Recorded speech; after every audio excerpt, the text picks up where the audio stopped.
Hello students, welcome to my YouTube channel. अभी हम करने जा रहे हैं क्वेश्चन नंबर 6 ऑफ एक्सरसाइज 3.1। क्वेश्चन क्या है? गिवन द लीनियर इक्वेशन, ये एक लीनियर इक्वेशन हमें दिया गया है।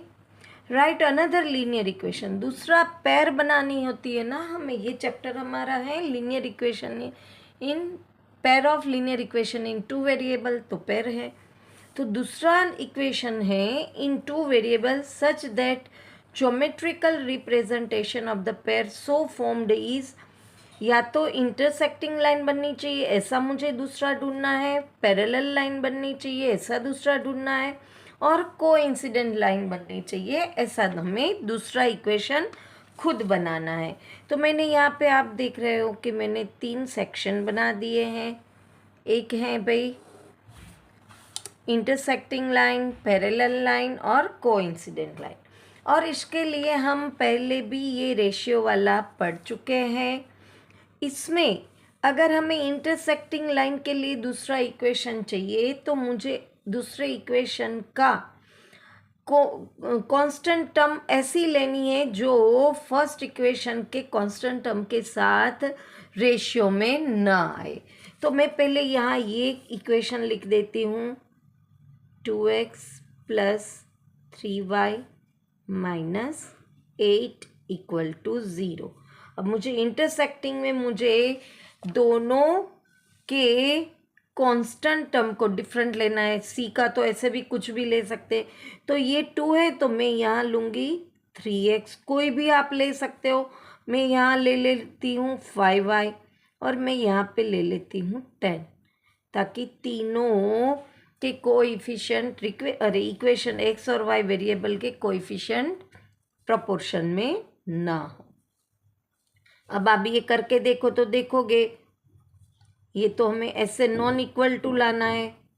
तो ऑब्वियसली ये है 2/3 और ये है 3/5, तो नॉन इक्वल टू है। दूसरे में ये इक्वेशन तो हमें पहले ही लिख लेना है, 2x plus 3y minus 8 equal to 0। अब पैरेलल लाइन बनानी है तो मुझे क्या करना है? फर्स्ट x के कोएफिशिएंट और y के कोएफिशिएंट प्रोपोर्शन में होने चाहिए, फिर c का कुछ भी हो। तो प्रोपोर्शन में लाने के लिए मैं क्या करूँगी? एग्जैक्ट इसका डबल ही ले लूँगी और यहाँ पे इसका डबल ले लूँगी। इसका कोई भी मुझे रखना है, c का तो मैं कोई भी, यहाँ पे मैंने 10 लिया था तो मैं 10 ही रख रही हूँ। अब देखो पैरेलल लाइंस का मुझे कोएफिशिएंट मिलाना है, तो ये रहेगा, ये उसका रेशियो रहेगा। तो मैं इसमें वैल्यू रख के देख लेती हूँ। ये है 2/4, ये है 3/6 और ये है -8/-10। अब ये तो मुझे, अब आप देखो इसको, 2 4 ज़ा 2 5 ज़ा, तो ये तो 4/5 है। ये 3 1 ज़ा 3, 3 2 ज़ा 6, 2 1 ज़ा 2, 2 2 ज़ा 4। तो ये दोनों प्रोपोर्शन में है, ये 4/5 प्रोपोर्शन में नहीं है। तो हमारा ये दूसरा इक्वेशन इसके लिए बन गया, ये इंटरसेक्टिंग लाइन के लिए बन गया। अब कोइंसिडेंट लाइन के लिए हमें क्या चाहिए? तो हमें तीनों प्रोपोर्शन में चाहिए। तो प्रोपोर्शन के लिए मैंने आपको पहले ही बताया था, हम उसका डबल कर लेते हैं। यहाँ पे हमने ये दो तो किए ही थे, तो अब हमें ये c को भी डबल कर देना है। अब ये प्रोपोर्शन में हमें इसको रखना है, उसमें रख के देख लेते हैं। अगर ना देखो तो भी चलेगा, अगर मुंह से आपको पता चल जाता है तो।